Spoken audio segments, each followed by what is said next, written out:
Dr. Marcus Chen had never wanted to be a soldier. When the Galactic Council drafted him into the Terran Defense Corps, he made it clear he would only serve as a medic. The recruitment officer had laughed, a bitter sound that echoed through the sterile military processing center. Another human pacifist, the Altarian officer had sneered, his blue-scaled face twisting with disdain. Your species is soft. No wonder you're losing this war. Marcus had simply nodded and signed the papers. He didn't bother explaining that his refusal to carry weapons wasn't about being soft. It was about preserving life, something the other species in the galaxy seemed to have forgotten in their endless conflicts with the Void. Hunters the transport ship Meridian carried, him and 300 other recruits toward the Kepler front, where humanity's forces were supposedly holding the line against an enemy that consumed entire star systems. Marcus spent the journey studying alien anatomy texts, preparing for wounds he hoped he'd never see. The other humans aboard gave him strange looks, while they trained with plasma rifles and pulse grenades. Marcus practiced with surgical instruments and memorized the circulatory systems of 17 different species. They called him names behind his back: coward, weakling, the usual insults directed at those who chose healing over killing. Marcus didn't mind. He'd heard worse during medical school on Earth, where his professors questioned why someone with his surgical skills wanted to waste time on alien medicine instead of focusing on human patients. But Marcus had always believed that life was life, regardless of the form it took. The ship shuddered as it dropped out of hyperspace. Through the viewports, Marcus could see the Kepler system's twin suns casting an orange glow across a field of debris. What had once been a thriving trade hub was now a graveyard of twisted metal and frozen corpses. "Welcome to hell," muttered Sergeant Rodriguez, a grizzled veteran with cybernetic arms. "Hope you brought your best prayers, Doc." The landing on Kepler 442b was rough. The planet's surface was scarred by orbital bombardments, its once green continents now brown and lifeless. The forward operating base sat in a crater that had once been the capital city of the native Keplerian civilization. Now only twisted spires and melted glass remained as monuments to a people who had refused to surrender to the Void Hunters. Marcus was assigned to Medical Bay 7, a hastily constructed bunker that served as both hospital and morgue. The chief medical officer, Dr. Vextar, was the insectoid gentirum whose compound eyes reflected Marcus's image dozens of times over. Another human medic. Vextar clicked, his mandibles tasting the air. "At least your species shows dedication to the healing arts. The Altarians send only their worst medical students to die on the front lines." The first casualties arrived within hours of Marcus's assignment. A patrol of mixed-species soldiers had encountered a Void Hunter scouting party near the northern perimeter. The results were devastating. Marcus had read about Void Hunter weapons in theoretical texts, but seeing their effects firsthand was horrifying. The energy weapons didn't just wound, they corrupted living tissue at a molecular level, turning healthy cells into something that resembled black, writhing cancer. The first patient was a young Keplerian soldier, her blue skin mottled with spreading darkness where a Void Hunter beam had grazed her shoulder. The corruption was spreading toward her heart, and Dr. Vextar was preparing to amputate the entire arm. "Wait," Marcus said, stepping forward. "Let me try something." Vextar's compound eyes focused on him. "Human medicine cannot treat void corruption. We must cut it out before it reaches vital organs." Marcus ignored the protest and began examining the wound more closely. The corruption did spread like cancer, but it followed specific pathways: blood vessels, nerve clusters, lymphatic channels. It was almost like it was seeking something. Working quickly, Marcus began treating the wound not as a corruption but as a severe infection. He used a combination of human antibiotics and gentirum cellular regenerators, creating a cocktail that no medical textbook had ever described. Then he did something that made everyone in the medical bay stop and stare. He injected himself with a small sample of the corrupted tissue. "Are you insane?" Dr. Vextar shrieked, his wings buzzing in agitation. "You'll die within minutes." Marcus felt the corruption enter his bloodstream like liquid fire. But instead of spreading, something extraordinary happened. His human immune system, evolved over millions of years to fight off countless diseases and parasites, recognized the void corruption as just another pathogen to be destroyed. The burning sensation faded, and Marcus felt his body begin producing antibodies. Quickly, he drew his own blood and began processing it into a serum. When he injected it into the Keplerian soldier, The spreading darkness stopped immediately and began to retreat. Within an hour, the soldier was sitting up, her blue skin clear and healthy. The medical bay erupted in amazed chatter from doctors and nurses of a dozen different species. "Impossible," Dr. Vextar whispered. "Void corruption has never been reversed." Never. Marcus was already moving to the next patient, a Centauri warrior whose leg was half consumed by the spreading darkness. The same treatment worked again and again and again. By the end of his first day on Kepler 442b, Marcus had saved 17 soldiers who would have otherwise died or lost limbs. Word spread quickly through the base. The human medic in Base 7 was performing miracles. Soldiers began requesting transfer to his sector, not because they wanted to fight, but because they knew if they got hurt, Dr. Chen could save them. But Marcus was already thinking beyond individual treatments. If human immune systems could fight off void corruption, there had to be a way to mass-produce a cure. He began working 18-hour days, studying captured void hunter weapons and analyzing the corruption's effects on different species. What he discovered changed everything. The void hunters weren't just random destroyers. They were a plague spreading from system to system and consuming all life they encountered. But plagues could be stopped. They could be cured. And sometimes, if you were very lucky and very clever, they could be turned back on themselves. As Marcus worked late into the night, preparing for the larger battle to come, he had no idea that across the galaxy, Void Hunter command ships were already receiving reports about the human who could heal their corruption.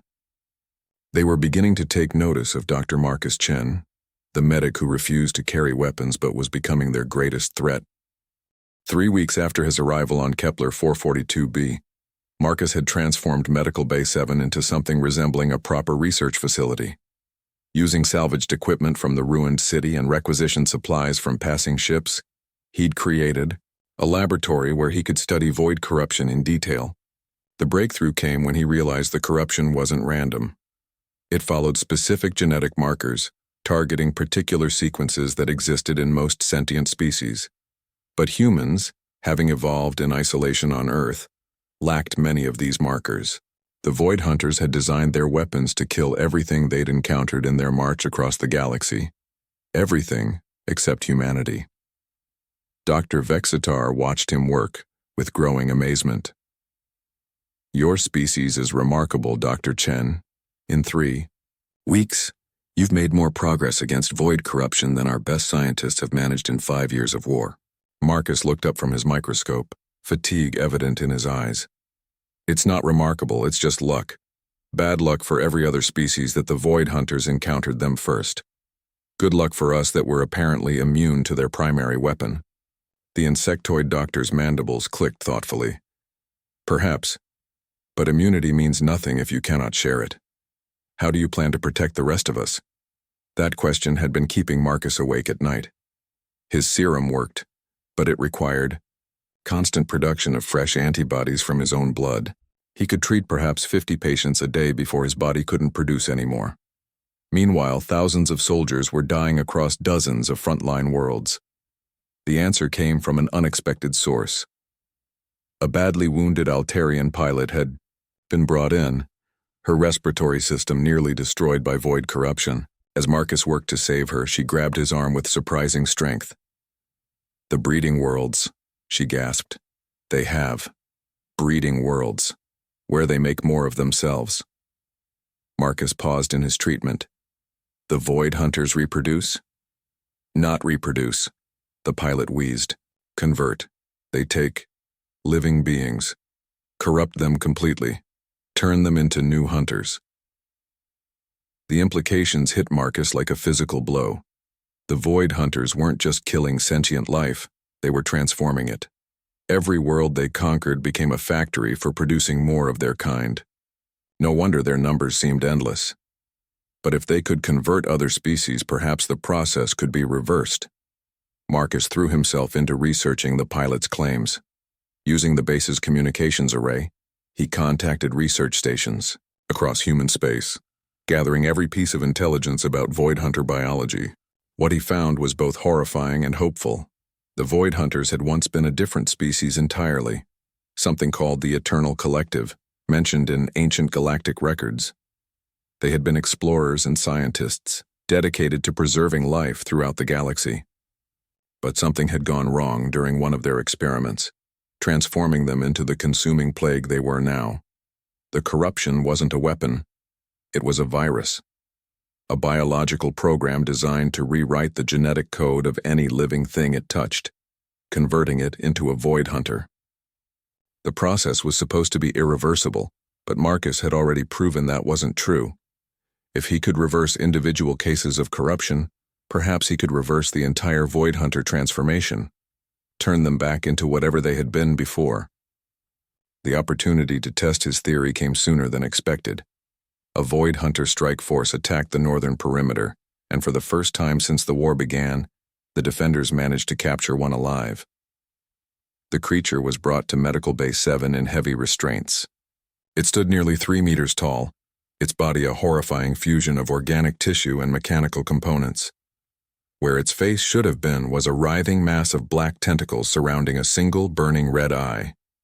"Stay back, Dr. Chen," warned Major Kowalski, the base commander. "This thing killed 6 soldiers before we brought it down."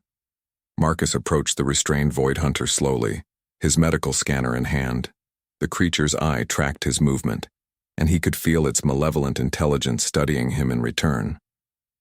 "Hello," Marcus said quietly. "I'm a doctor. I want to help you." The void hunter's tentacles writhed faster, and a sound like grinding metal emerged from somewhere within its chest. Marcus's scanner was picking up incredible readings.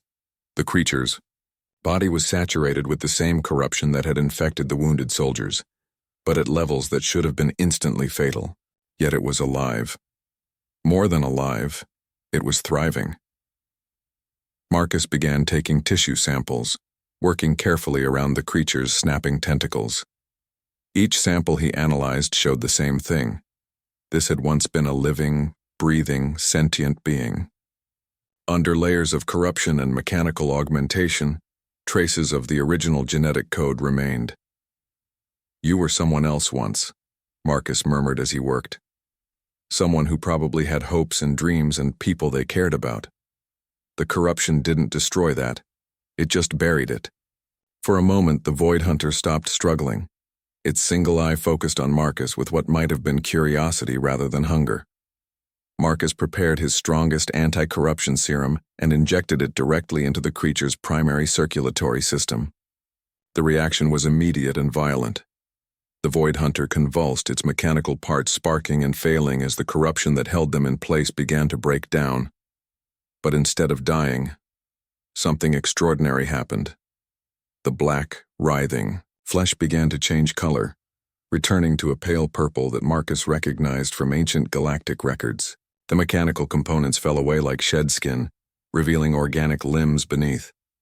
The transformation took 3 hours. When it was complete, the creature that had been a void hunter was now something else entirely. Tall, graceful, with 4 arms and large, intelligent eyes that held no trace of malevolence. "I remember," it said in a voice like wind chimes. "I remember who I was. My name was Keeper Veltar of the Eternal Collective. We were trying to create a universal healing matrix when the corruption began. It was supposed to save lives, not destroy them." Marcus felt a chill run down his spine. How long ago was this? By your measurements, approximately 50,000 years. The corruption spread through our entire species within a single generation.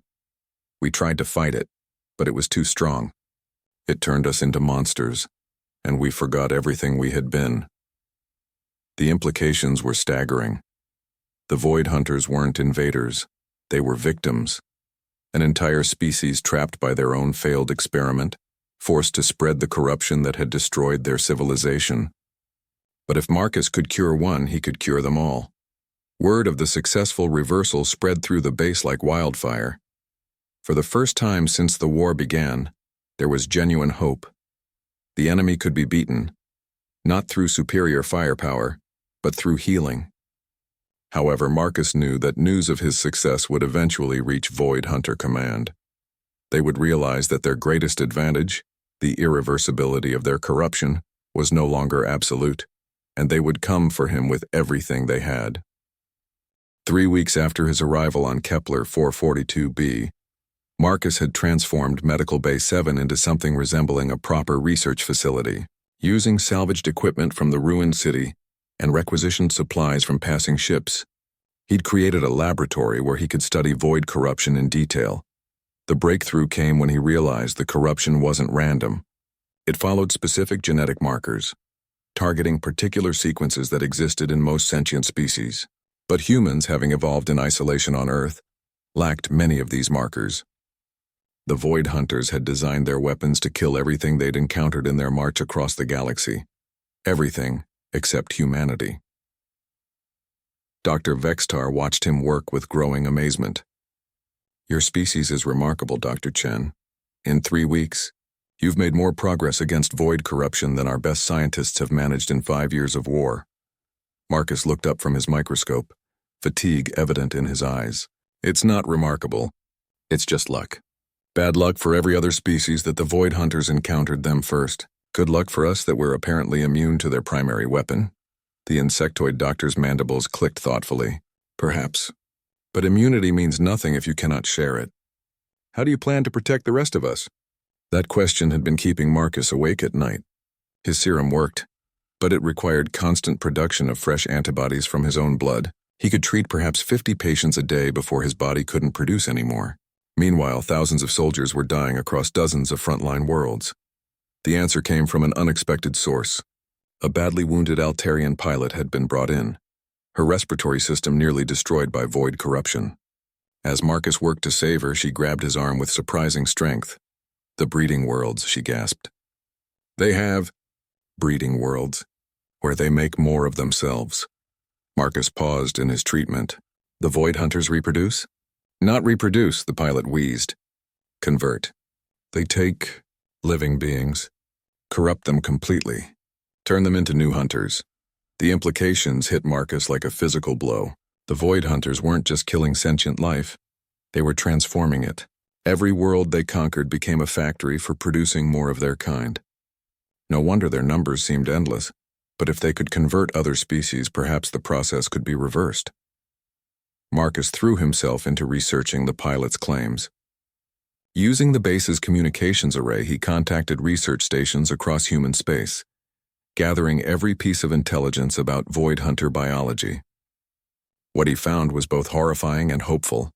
The Void Hunters had once been a different species entirely, something called the Eternal Collective, mentioned in ancient galactic records.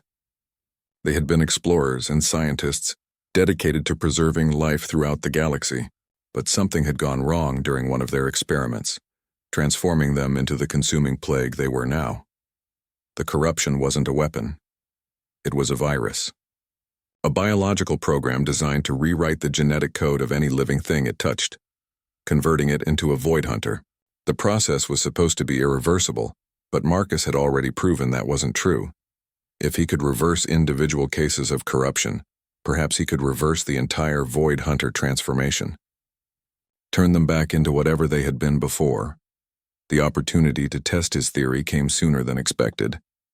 A Void Hunter strike force attacked the northern perimeter, and for the first time since the war began, the defenders managed to capture one alive.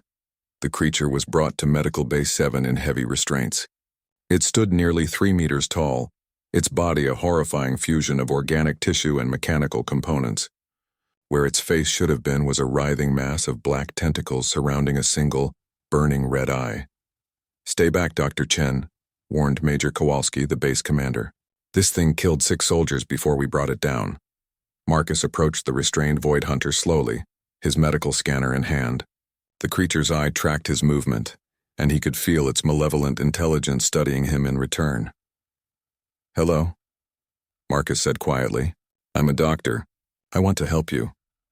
The Void Hunter's tentacles writhed faster, and a sound like grinding metal emerged from somewhere within its chest. Marcus's scanner was picking up incredible readings. The creature's body was saturated with the same corruption that had infected the wounded soldiers, but at levels that should have been instantly fatal. Yet it was alive. More than alive, it was thriving. Marcus began taking tissue samples, working carefully around the creature's snapping tentacles. Each sample he analyzed showed the same thing: This had once been a living, breathing, sentient being. Under layers of corruption and mechanical augmentation, traces of the original genetic code remained. "You were someone else once," Marcus murmured as he worked. "Someone who probably had hopes and dreams and people they cared about." The corruption didn't destroy that, it just buried it. For a moment, the Void Hunter stopped struggling. Its single eye focused on Marcus with what might have been curiosity, rather than hunger. Marcus prepared his strongest anti-corruption serum and injected it directly into the creature's primary circulatory system. The reaction was immediate and violent. The Void Hunter convulsed, its mechanical parts sparking and failing, as the corruption that held them in place began to break down. But instead of dying, something extraordinary happened. The black, writhing flesh began to change color, returning to a pale purple that Marcus recognized from ancient galactic records. The mechanical components fell away like shed skin, revealing organic limbs beneath. The transformation took 3 hours. When it was complete, the creature that had been a Void Hunter was now something else entirely. Tall, graceful, with 4 arms and large, intelligent eyes that held no trace of malevolence. "I remember," it said in a voice like wind chimes. "I remember who I was. My name was Keeper Veltar of the Eternal Collective. We were trying to create a universal healing matrix when the corruption began. It was supposed to save lives, not destroy them." Marcus felt a chill run down his spine. How long ago was this? By your measurements? Approximately 50,000 years. The corruption spread through our entire species within a single generation. We tried to fight it, but it was too strong. It turned us into monsters, and we forgot everything we had been. The implications were staggering. The Void Hunters weren't invaders, they were victims. An entire species trapped by their own failed experiment, forced to spread the corruption that had destroyed their civilization. But if Marcus could cure one, he could cure them all. Word of the successful reversal spread through the base like wildfire. For the first time since the war began, there was genuine hope. The enemy could be beaten, not through superior firepower, but through healing. However, Marcus knew that news of his success would eventually reach Void Hunter Command.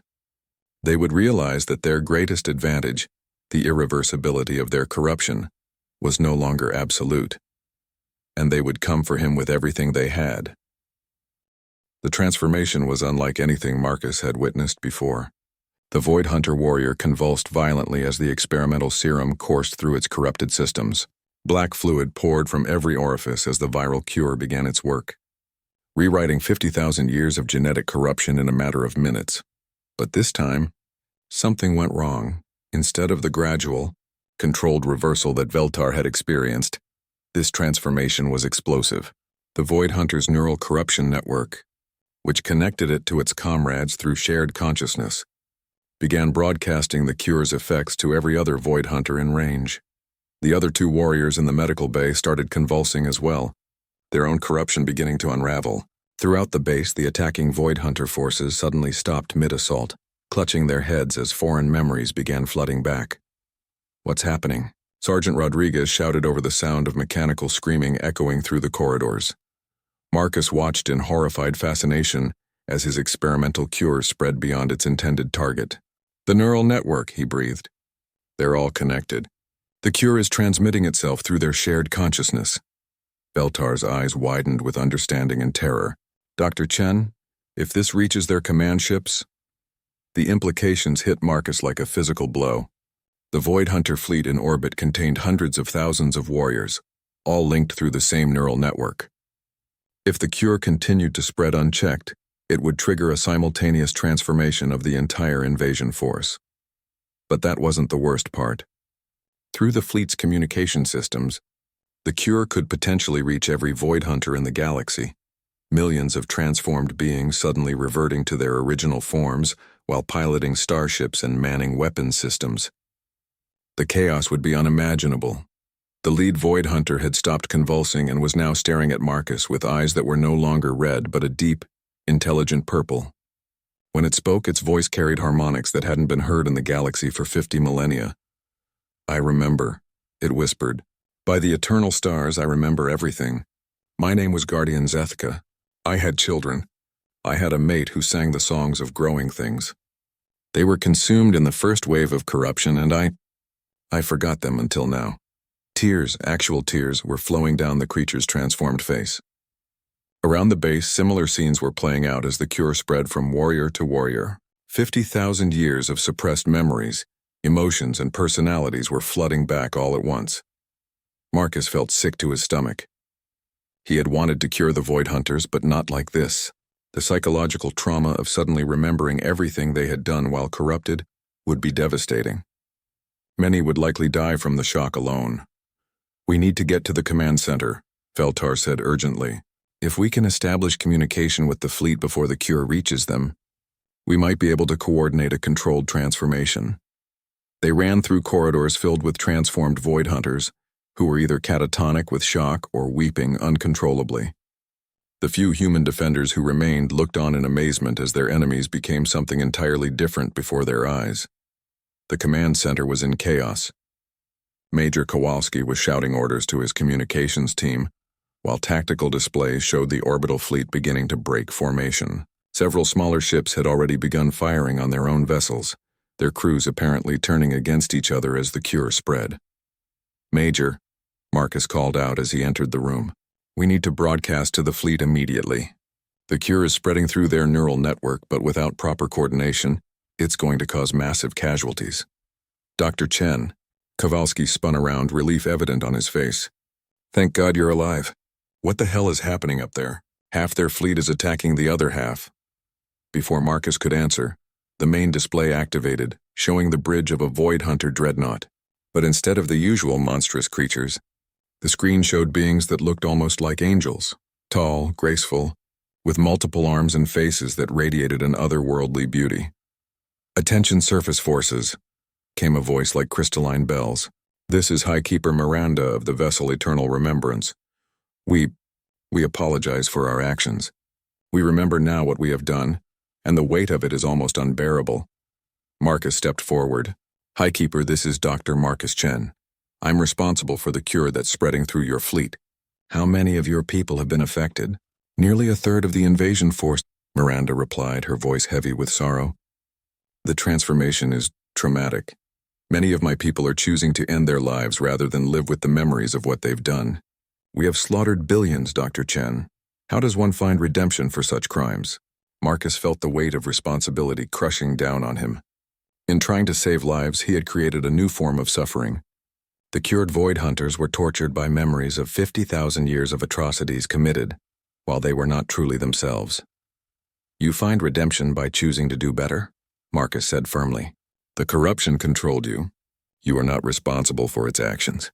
But you are responsible for what you do now that you're free." Feltar stepped beside him. "Sister Miranda, do you remember the eternal mandate? Our sacred duty to preserve and protect life?"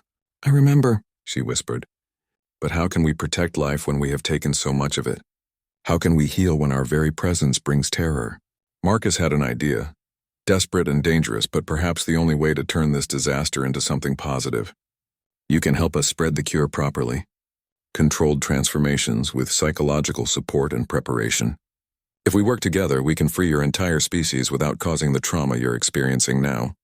"And then?" Miranda asked. "What happens to us after we're all cured? The galaxy will never forgive what we've done." "Then you spend the rest of your existence earning that forgiveness," Marcus replied. "You use your technology and knowledge to heal the worlds you've damaged. You dedicate yourselves to protecting the species you've hunted. You become what you were always meant to be." A new voice joined the conversation, harsh, mechanical, filled with rage. "Betrayers! Weaklings! The corruption is perfection." The display split to show another ship, this one still crewed by unchanged Void Hunters. Their leader, a massive creature whose body was more machine than flesh, glared at the transformed crew of the Eternal Remembrance. "I am War Prime Kethvar of the Endless Hunger," it snarled. "These traitors will be cleansed and their corruption will be burned from the galaxy. The weak deserve only death." Marcus realized with growing horror that the fleet was splitting. Those who had been cured by his experimental serum were being attacked by those who remained corrupted. The civil war spreading through the orbital battle group was unlike anything the galaxy had ever seen. "Highkeeper Miranda," Marcus said urgently, "you need to get your transformed ships away from the corrupted ones. We can't let them destroy each other." "Dr. Chen," she replied, her voice filled with new resolve. "My people may be monsters, But we are not cowards. We will not flee from this battle. Instead, we will do something we have not done in 50,000 years. What's that? We will protect the innocent. All ships of the Eternal Collective, this is Highkeeper Miranda. Remember who we were. Remember who we choose to be. Today we stand not as conquerors, but as guardians. The space battle that followed would be recorded in galactic history as the Day of Remembrance. The moment when half the Void Hunter fleet turned against the other half in a desperate attempt to prevent further atrocities, and at the center of it all was a human medic who had never wanted to fight, but whose determination to heal had started a revolution that would reshape the galaxy. The battle in orbit raged for 6 hours. Marcus watched from the command center as brother fought brother among the stars, transformed Eternal Collective ships desperately trying to prevent their corrupted kin from completing the planetary bombardment. The Eternal Remembrance took the brunt of the assault, its crystalline hull cracking under the weight of antimatter charges. Highkeeper Miranda's voice remained steady throughout the battle, coordinating her forces with a tactical brilliance that came from millennia of military experience. "Surface base, be advised," she transmitted during a brief lull in the fighting. "We're detecting massive reinforcements incoming from the Galactic Core. The Void Hunter High Command has learned of our change. They're sending the Absolute Fleet to cleanse us all." Marcus felt his blood turn cold. The Absolute Fleet was legendary, a collection of the largest and most corrupted Void Hunter vessels, commanded by beings so far gone that they were more machine than living creature. If they arrived before, the cure could be properly distributed. The revolution would end in total annihilation. "How long do we have?" Major Kowalski asked. 48 hours, perhaps less," Miranda replied. "Dr. Chen, we need that viral cure perfected immediately. It's our only hope of converting enough forces to stand against the Absolute Fleet." Marcus was already back in his laboratory, working with desperate efficiency. The experimental serum had worked too well, spreading too fast and causing too much psychological trauma. He needed something that could be precisely controlled, administered safely, and scaled up for mass distribution.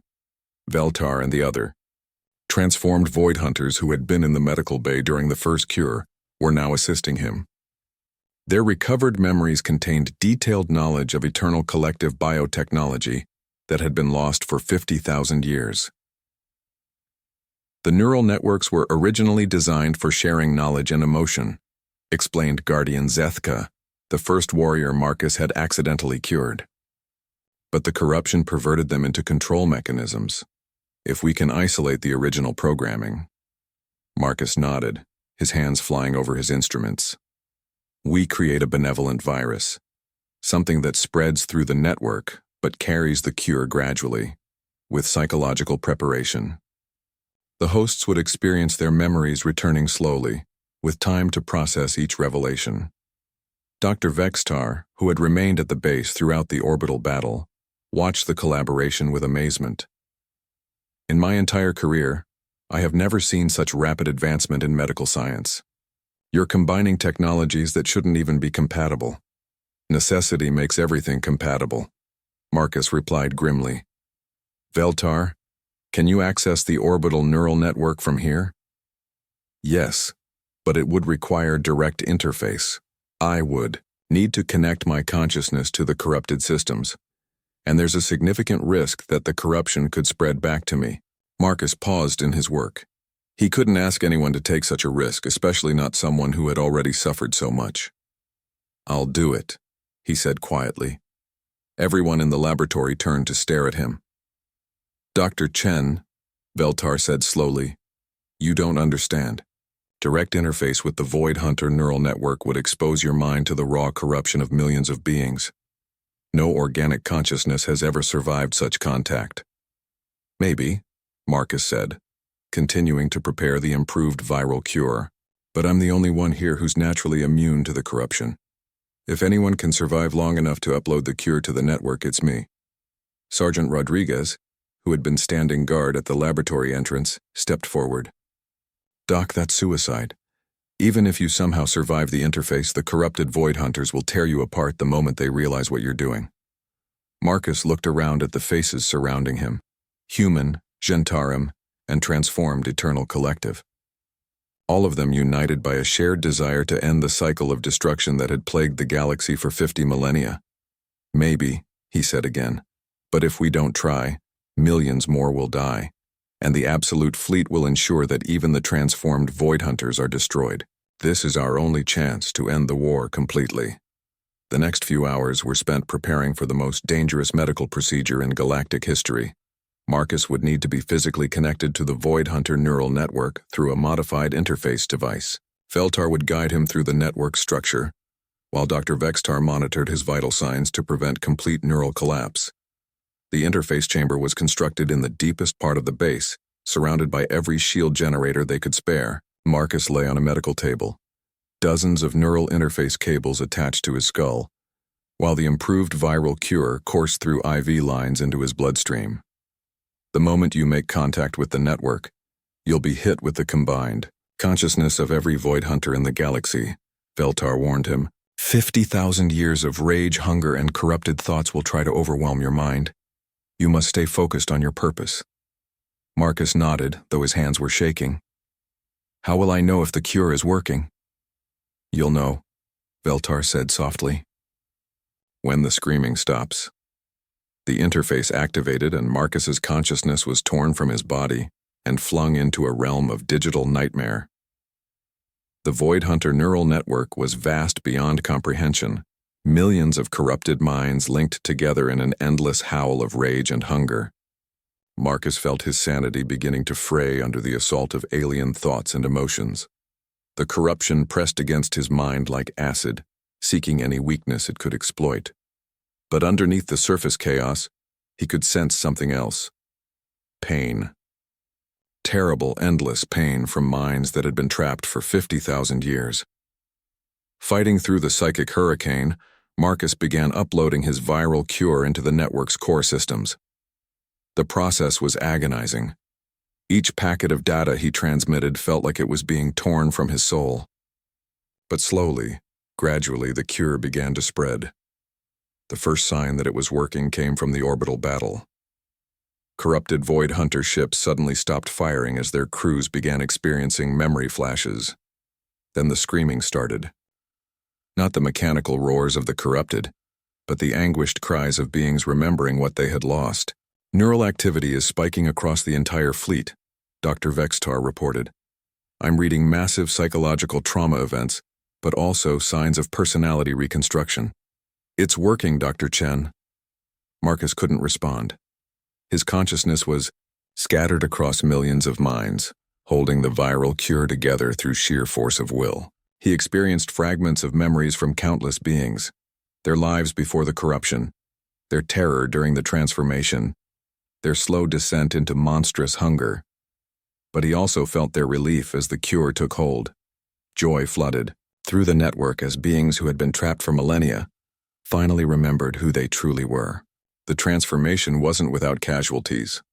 Many Void Hunters, overwhelmed by the sudden return of their memories, chose to end their own lives rather than live with the guilt of what they had done. But others found strength in the possibility of redemption. Highkeeper Miranda's voice echoed through the network, her words reaching every ship in the fleet. My people, we have been slaves to corruption for 50,000 years. Today, a human medic has given us the greatest gift imaginable, the chance to choose who we want to be. We cannot undo the past, but we can shape the future. Marcus felt the network beginning to stabilize as more and more Void Hunters accepted the cure.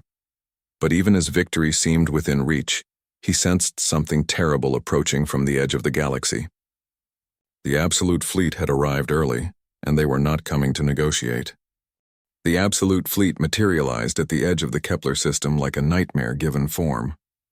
24 massive vessels, each the size of a small moon, their hulls so corrupted that they barely resembled ships anymore. They were living weapons, crewed by beings so far gone that the distinction between organic and mechanical had long since disappeared.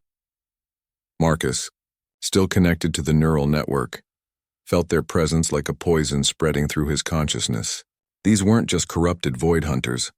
They were something worse. The corruption had evolved within them, becoming something that actively resisted any attempt at cure or transformation. Supreme Entity Vexthul approaches, came a transmission that caused every screen on the base to flicker with static. The weak shall be cleansed. The impure shall be destroyed. Corruption is perfection. Corruption is eternal. Through the network, Marcus could see the Absolute Fleet's flagship, a writhing mass of metal and flesh that pulsed with malevolent energy. At its heart sat Supreme Entity Vexthul, once the greatest scientist of the Eternal Collective, now transformed into something that barely qualified as alive. Dr. Chen, Highkeeper Miranda's voice reached him through the network. Can your cure affect those beings? Marcus studied the neural patterns of the Absolute Fleet through the network connection. What he found filled him with despair. The corruption within those ships had mutated beyond recognition. It had become self-aware, actively fighting against any attempt to restore the original personalities of its hosts. I don't think so, Marcus replied through the network interface. They've been corrupted for so long that there might not be anything left to save. Then we fight, came the unified response from the transformed fleet. We may be outnumbered and outgunned, but we will not allow the galaxy to suffer because of our past failures. The battle that followed was unlike anything in recorded galactic history. The transformed Eternal Collective ships, their crystalline hulls gleaming with renewed purpose, engaged the nightmarish vessels of the Absolute Fleet in desperate combat. The Eternal Remembrance, already damaged from the earlier Civil War, led the charge against Vexthul's flagship. Highkeeper Miranda's tactical brilliance was evident as she coordinated attacks that exploited weaknesses in the corrupted ships' designs, weaknesses she remembered from when those same vessels had been instruments of peace rather than destruction. But the Absolute Fleet was too powerful. One by one, the transformed ships fell under the overwhelming firepower of their corrupted kin.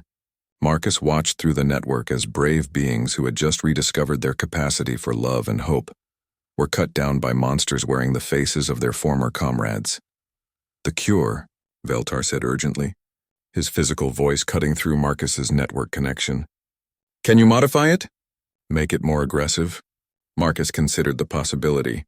He could create a version of the cure that would burn through the advanced corruption like wildfire, but it would likely kill the hosts in the process. It would be genocide, not healing.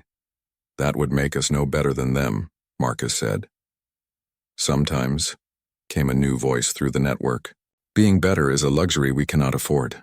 The speaker was Guardian Keth Mirren, commander of the Stellar Harmony, one of the few Eternal Collective ships still fighting. Her vessel was surrounded by 3 Absolute Fleet cruisers, her shields failing under their combined assault. Dr. Chen, she continued, my ship is lost, but if you can create a weapon version of your cure, I can deliver it directly to Vexthul's flagship. One ship, one crew to end 50,000 years of horror. Marcus felt the weight of the decision crushing him. Everything he believed in as a doctor, as a healer, rebelled against the idea of using his cure as a weapon. But the alternative was watching the galaxy burn under the boot of an enemy that could never be reasoned with or redeemed. Do it, he whispered. Working through the network interface, Marcus began modifying his viral cure. Instead of gradually restoring memories and personalities, this version would attack the corruption directly, burning it out of the host system in minutes rather than hours. The process would likely be fatal, but it would also be impossible to resist. As he worked, the battle in space grew more desperate. The Eternal Remembrance was listing badly, its crystalline hull cracked and bleeding atmosphere. Miranda's voice over the network was strained but determined. All ships, this is Highkeeper Miranda. We cannot win this battle through conventional means. Dr. Chen is preparing a final solution. Hold the line for just a few more minutes. The weaponized cure was unlike anything Marcus had ever created. It was aggressive, merciless, designed to burn through 50,000 years of accumulated corruption in a matter of heartbeats. As he uploaded it to Guardian Kethmaran's ship, he felt sick with the knowledge of what he had become. I'm a healer, he said to himself. I'm supposed to save lives, not end them. You are saving lives, Veltar replied, somehow hearing his thoughts through the network connection. Every moment those creatures continue to exist, they spread suffering throughout the galaxy. Sometimes the greatest mercy is to end pain that cannot be healed. The Stellar Harmony disengaged from its attackers, and began accelerating toward Vexthul's flagship on a collision course. The massive corrupted vessel turned its weapons on the approaching ship, but Guardian Kethmiran's crew had made their peace with death. "For the children we lost," Kethmiran transmitted as her ship penetrated the flagship's defenses. "For the worlds we burned. For the chance to finally make amends." The stellar harmony struck Vexthul's flagship amidships, its hull breaching the corrupted vessel's primary hull.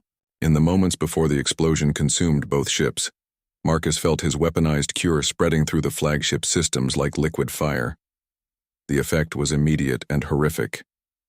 Through the network, Marcus experienced the deaths of thousands of corrupted beings as the cure burned away 50 millennia of accumulated corruption. But with their deaths came something unexpected: relief. In their final moments, the beings of the Absolute Fleet remembered who they had been before the corruption took them. "Thank you," came a whisper through the network that might have been Supreme Entity Vexthul's last coherent thought. "Thank you for letting us die as ourselves." The flagship's destruction sent shockwaves through the rest of the Absolute Fleet. Without their central command node, the remaining corrupted vessels began attacking each other, their damaged neural networks reverting to base aggression. But the victory came at a terrible cost. Marcus, his consciousness stretched across the dying network, felt every death as if it were his own. The weight of all those lives, corrupted or not, pressed down on his mind like a physical force. "Dr. Chen," Dr. Vexitar's voice seemed to come from very far away. "Your neural activity is spiking dangerously. We need to disconnect you from the network." Marcus tried to respond but found that he could no longer distinguish between his own thoughts and those of the dying void hunters. He was lost in a sea of consciousness, drowning in the memories and emotions of millions of beings. As darkness closed around his mind, Marcus's last coherent thought was a simple prayer: that the galaxy would be better for what he had done, and that history would remember him as a healer, rather than a destroyer. Marcus awoke 3 months later in a medical facility on Earth, surrounded by the familiar blue skies and green forests of humanity's homeworld. For a moment he wondered if everything that had happened in the Kepler system had been an elaborate dream. Then he tried to sit up and felt the neural interface scars on his scalp. "Easy, Dr. Chen," came a gentle voice. Marcus turned to see a woman in medical whites approaching his bed. "I'm Dr. Sarah Kim, Chief of Neurology here at Geneva Medical. You've been in a coma for 12 weeks. Marcus's throat felt raw when he tried to speak. "The Void Hunters. Did we?" Dr. Kim smiled. The first genuine smile Marcus had seen in what felt like years. "The war is over, Dr. Chen. Your cure worked. The galaxy is finally at peace." Over the following days, as Marcus recovered his strength, he learned what had happened after he lost consciousness in the neural network. The destruction of the Absolute Fleet had triggered a cascade effect throughout Void Hunter space. The weaponized cure had spread through their communication networks, reaching even the most distant outposts and breeding worlds. The transformation hadn't been easy. Billions of corrupted beings had died as the cure burned through their systems, but many more had survived to reclaim their original identities. The Eternal Collective was reborn, led by beings like Highkeeper Miranda, who were determined to atone for 50,000 years of atrocities. "They've established the Redemption Worlds," Dr. Kim explained as she showed Marcus news feeds from across the galaxy. "Entire star systems dedicated to healing the damage they caused. They're terraforming dead worlds, bringing extinct species back from genetic samples, even attempting to resurrect entire civilizations from preserved cultural archives." Marcus watched the footage with mixed emotions. The transformed Eternal Collective worked with desperate enthusiasm, as if they could somehow undo the cosmic weight of their crimes through sheer effort. But he knew that some wounds could never be healed, some losses never restored.